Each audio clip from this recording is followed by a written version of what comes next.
Today is the first day of summer, which means it's the longest day of the year.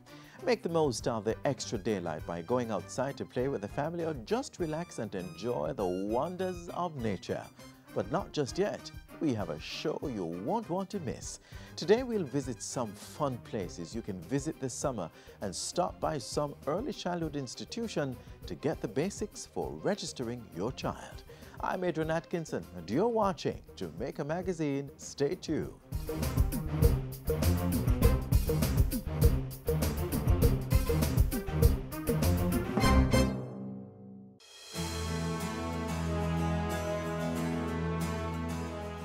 We want to say to all Jamaicans, there is no confirmed case of cholera in Jamaica. There is no reason to panic, and we will be getting back to you as soon as the results of this isolated patient have come back. The patient is stable. There has been absolutely no deterioration in his status. Neither have we come in contact with anyone through our surveillance who have been in contact with him having any symptoms suggestive of cholera.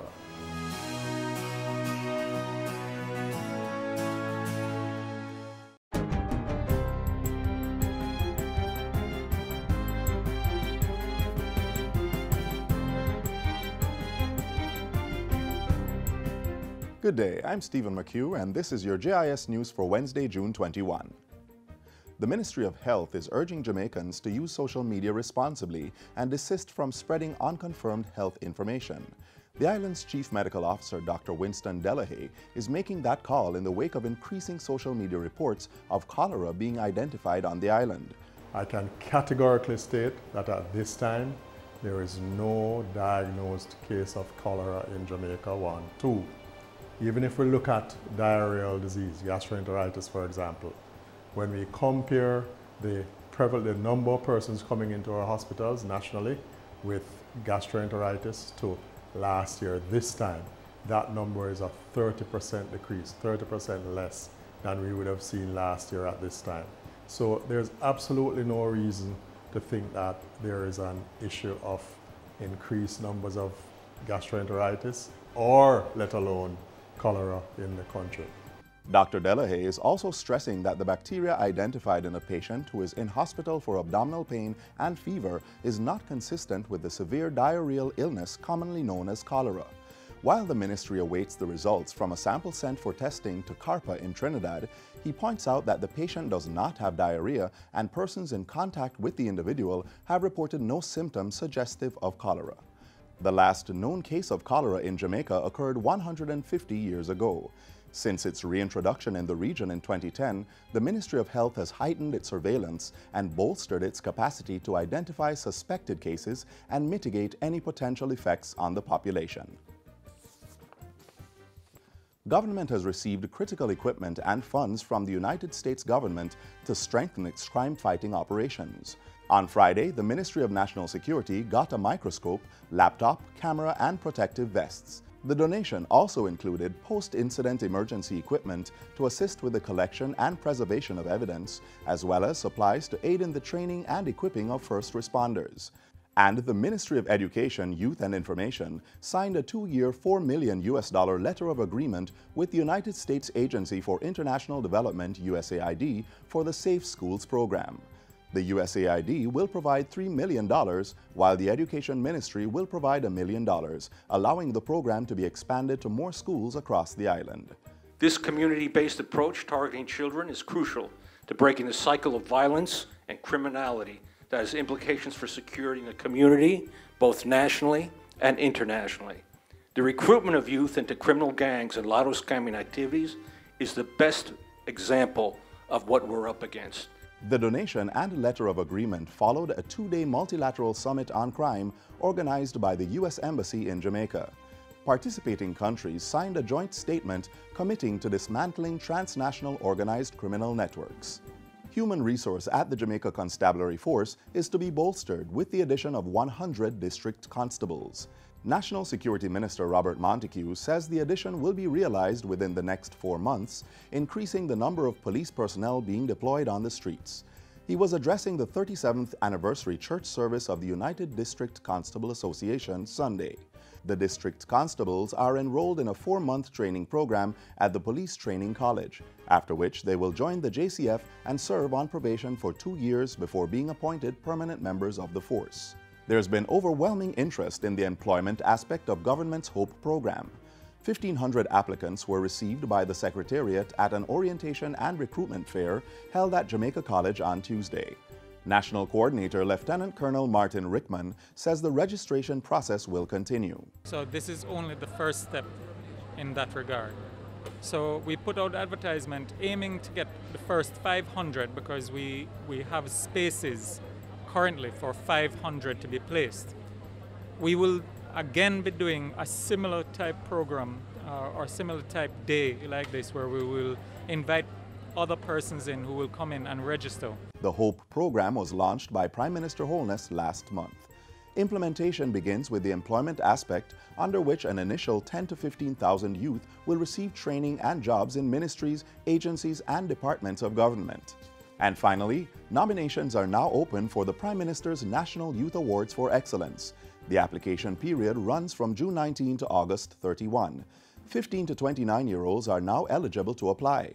The traditional 8 categories have been expanded to 10, with new areas being innovation in science and technology and environmental protection. E-journalists and social entrepreneurs may also apply in the journalism and entrepreneurship categories. A special Jamaica 55 category targeting community-based projects undertaken by young people has also been added to this year's award. What we're seeking to do is to find at least 55 young people across 55 communities who have truly excelled in community work. You know, I think we all know a number of young people who work tirelessly.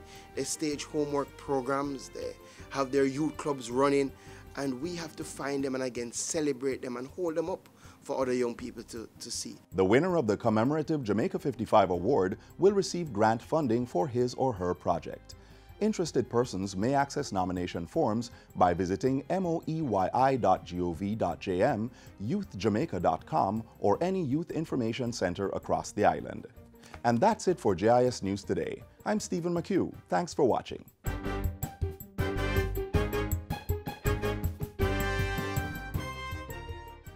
Let's celebrate Jamaica to the world. Fastest man in the world. First Jamaican woman to win gold in Olympic 100-meter sprint. An upcoming global superstar. Mouth-watering meals. And a vibrant set of people. We are Jamaicans. Let's get together and bring back the love. Before we get to the summer activities, let's look ahead to November. In that month, Jamaica will host the United Nations World Tourism Organization Conference. It's a big deal because this is the first time it will be held in the Caribbean. Here's what it could mean for the country and tourism on a whole. 157 countries will be represented, with scores of overseas participants.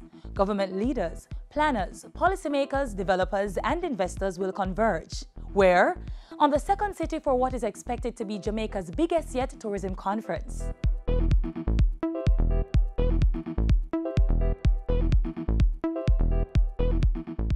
The name of the conference is a mouthful.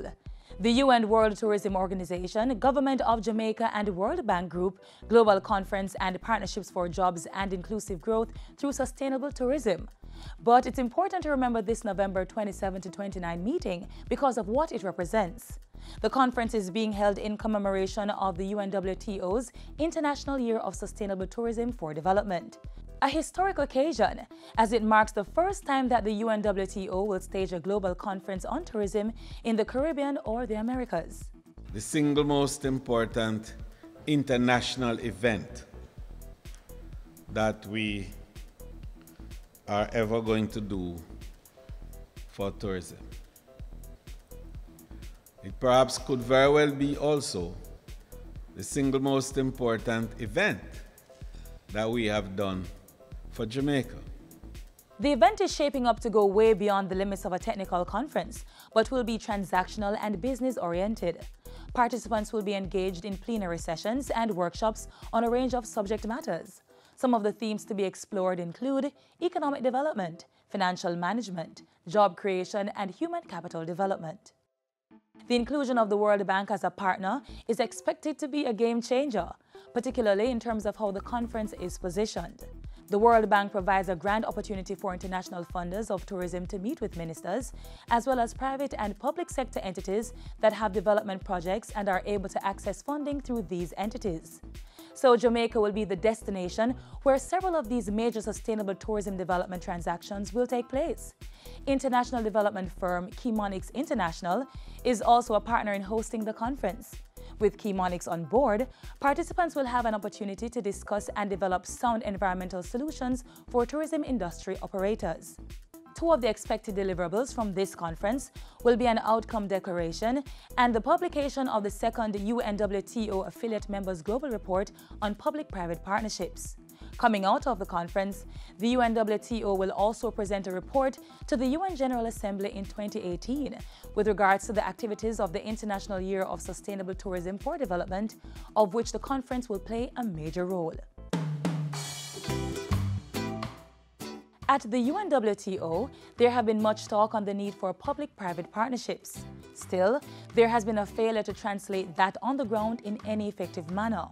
The conference will kickstart discussions for the creation of on-the-ground activities to develop tourism across the globe through partnerships.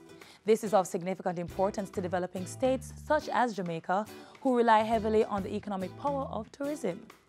Of deeper significance for Jamaica, especially the people of the West, is the creation of a Montego Bay Declaration. The declaration will be used as a roadmap to strengthen public-private partnerships and enhance donor funding and investor engagement. This will create the framework for more responsible, sustainable, and universally accessible tourism in the second city. The declaration will also address tourism leakages that are crippling the industry. So the established tourism linkages network is expected to play a greater role to combat the issue and allow the Jamaican people to benefit more from the sector. The conference is attracting many leaders from government, multilateral organizations, international financial agencies, non-governmental organizations, cruise lines, other tourism entities, and of course, Jamaican businesses such as small and medium tourism enterprises. Since the agreement was brokered in January for Jamaica to host the event, Minister Bartlett has been on a whirlwind promotional tour to garner support and attendance at the conference. In Africa, he was able to secure Ethiopian Airlines as the official carrier to take the continent's dignitaries to the conference. The industry's largest intelligence portal, which provides media, insights, and marketing data to thousands of tourism players, Skift.com, is also expected to be reporting from the conference, as Mr. Bartlett met with the agency's president, Caroline Kremins. He has also gone to Germany, Thailand, Dubai, the United Arab Emirates, and the United States of America. Jamaica stands ready to benefit from billions of dollars worth of free advertising by hosting this conference. The Multi-Sectoral Planning Committee is fired up to put on a wonderful conference to show the world why the land of wood and water is the cultural superstate. It's also a first in the world for the United Nations World Tourism Organization, because it is the first time in any location that all the elements of tourism are going to converge to discuss sustainability issues, to discuss its future, and to celebrate on matters that will inure to the future development of world tourism.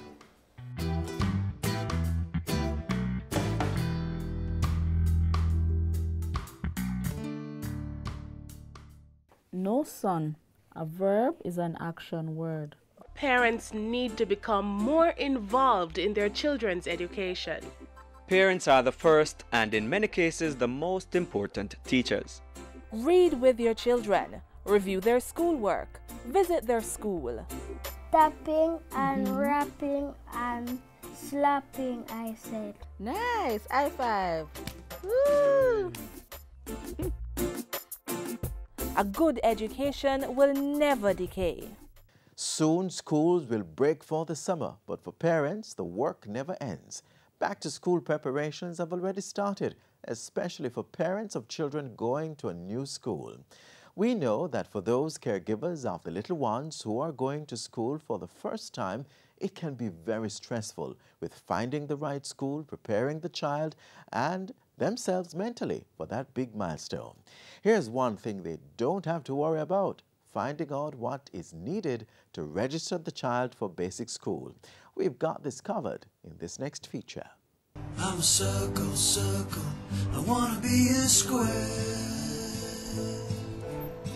I want to be a Are you the parent of a soon-to-be 3 or 4-year-old? If it's not already, this will become your reality in a couple of months.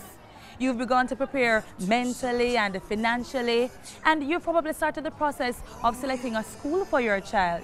Now, as you help your child get ready for this next phase of life, here are some tips on what you need to know about the school registration process. A is for apple, apple. B is for bull, bull. Having decided on the school of your choice, you need to find out when they're having the registration, because you want to be on time, you don't want to miss out on the school of your choice.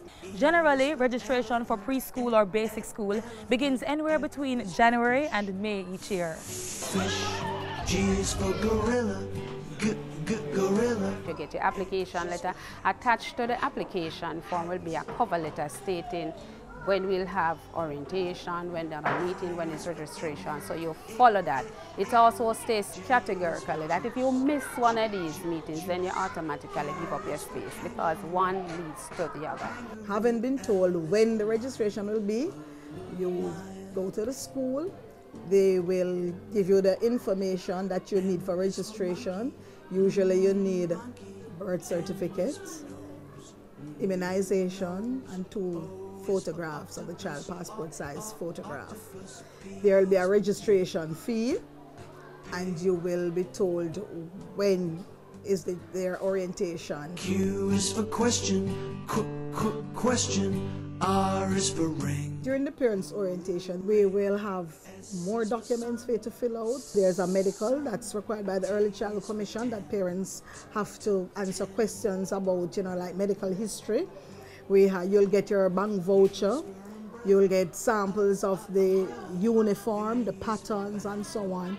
If, for example, we're taking a child who is a 4-year-old who is coming from another school, then that child would need to take a transfer letter, which we would have given to the parent in May when they come to take our time return. A is for yellow, yellow. Z is for zoo.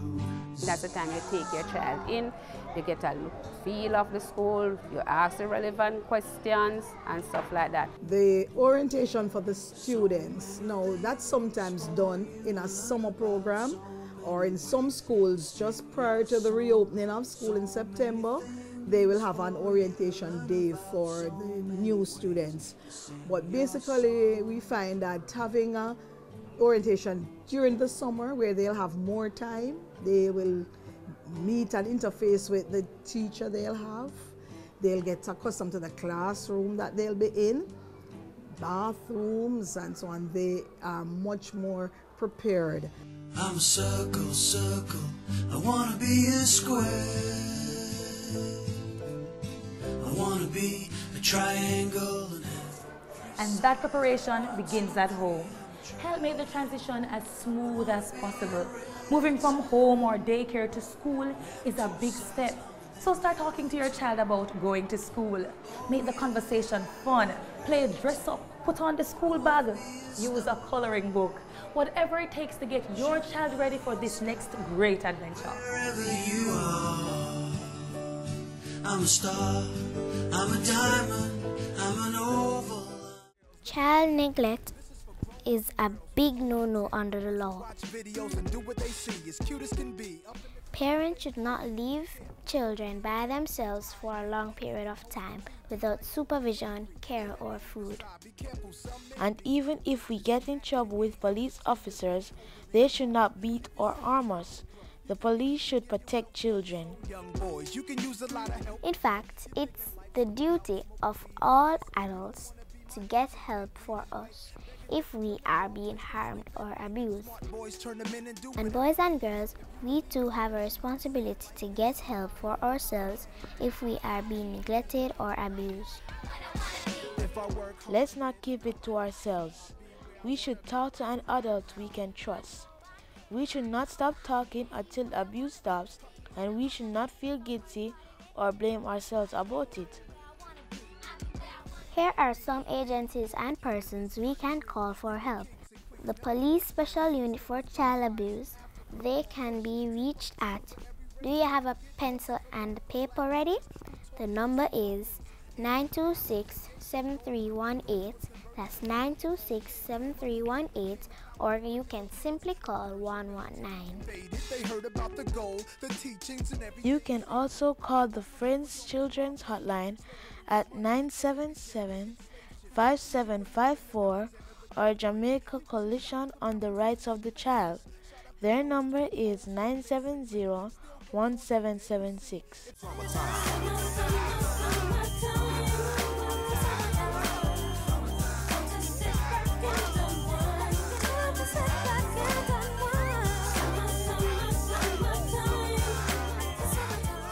Preparing the children to go back to school can be tiring, but remember, it is still a holiday and some time should be made just for relaxation.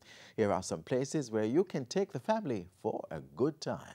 The Urban Development Corporation, in association with the Jamaica Information Service, presents Urban School.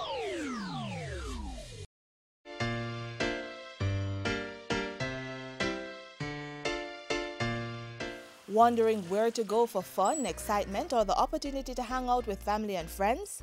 Look no further. The Urban Development Corporation has a wide variety of recreational facilities, including beaches for your enjoyment. Journey with us to the western end of the island, which is known for its white sand beaches, Westmoreland to be exact. There you will find the Long Bay Beach. Long Bay Beach Park is found along Negrill's sparkling 7 miles of white sand beach. Open daily from 9 a.m. to 5 p.m., the beach has picnic benches in the park and changing facilities. Visitors have more than 9 hectares of beach to enjoy at Long Bay Beach Park. On the north coast, the jewel of Caribbean waterfalls reigns supreme at Dunn's River Falls. Dunn's River Falls is one of the island's most outstanding natural treasures. It offers 600 feet of climbing pleasure for thousands of visitors and locals alike. The Dunn's River Falls and Park, which is a popular recreational spot all year round, is open daily from 8:30 a.m. to 4 p.m. In proximity to Dunn's River Falls is another of the UDC's managed and maintained facility, the multi-award-winning Green Grotto Caves.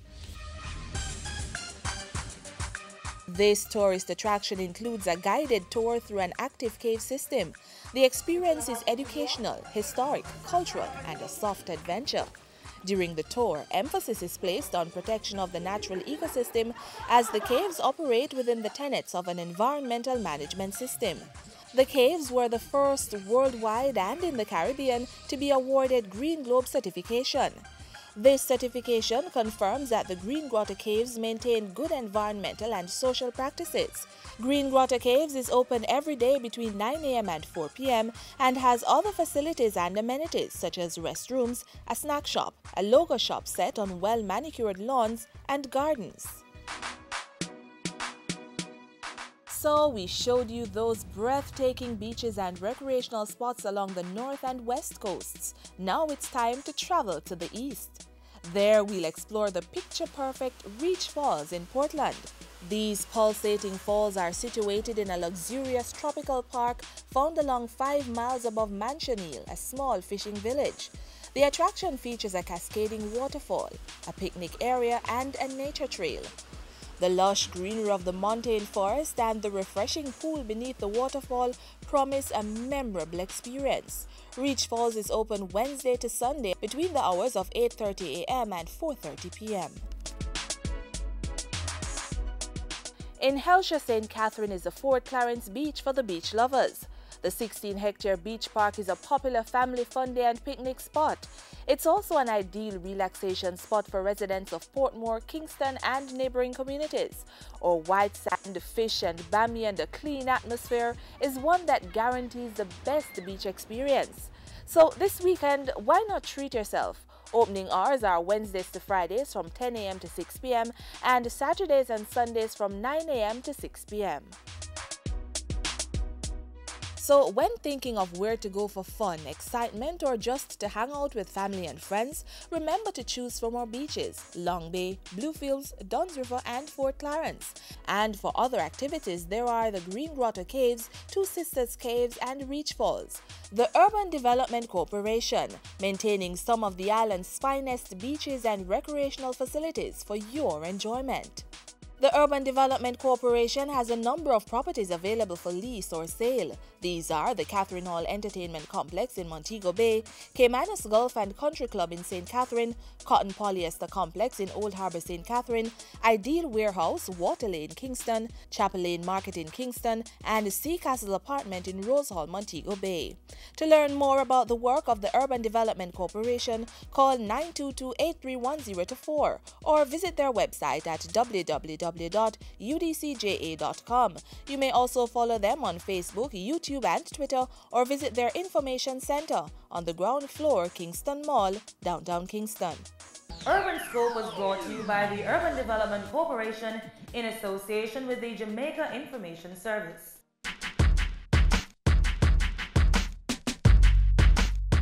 While you're enjoying yourself outside, pay attention to the temperature and how you're feeling. The days are very hot. A combination of dehydration and extreme heat can cause a heat stroke, which can be deadly. So take precautionary measures during the summer. Keep hydrated by drinking lots of water, wear cool clothing, and if you're in the sun and feeling dizzy, nauseous, go somewhere and cool down.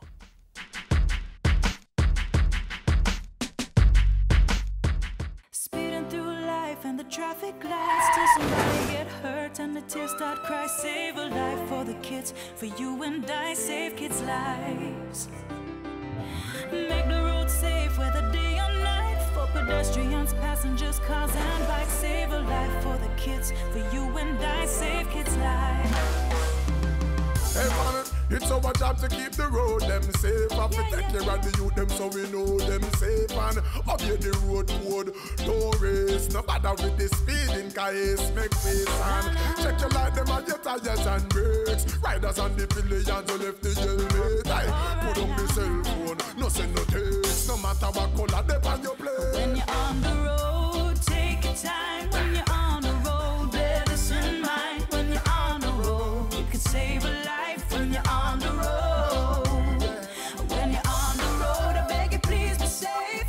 Wear your seatbelt to keep you safe, and make sure your helmet's in place when you're on the road. Hey, follow me, well everybody drive good and walk good, then teach the youth them how to cross good. I beg you obey the road signs, park good, and put the young ones in a car seats, all good. And everybody drive good and walk good, and we say young and old, I beg you cross good. Remember the dark clothes at night, that is not good. From you I use up the sidewalk, it's all good. When you're on the road, take your time. When you're on the road, bear this in mind. When you're on the road, you can save a life. When you're on the road, when you're on the road, I beg you please be safe.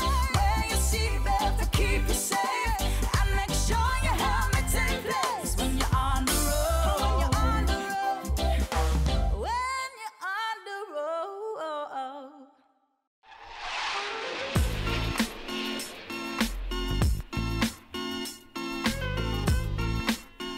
That's all we have for you today. You can watch this and other episodes of Jamaica Magazine on our YouTube channel or visit our website.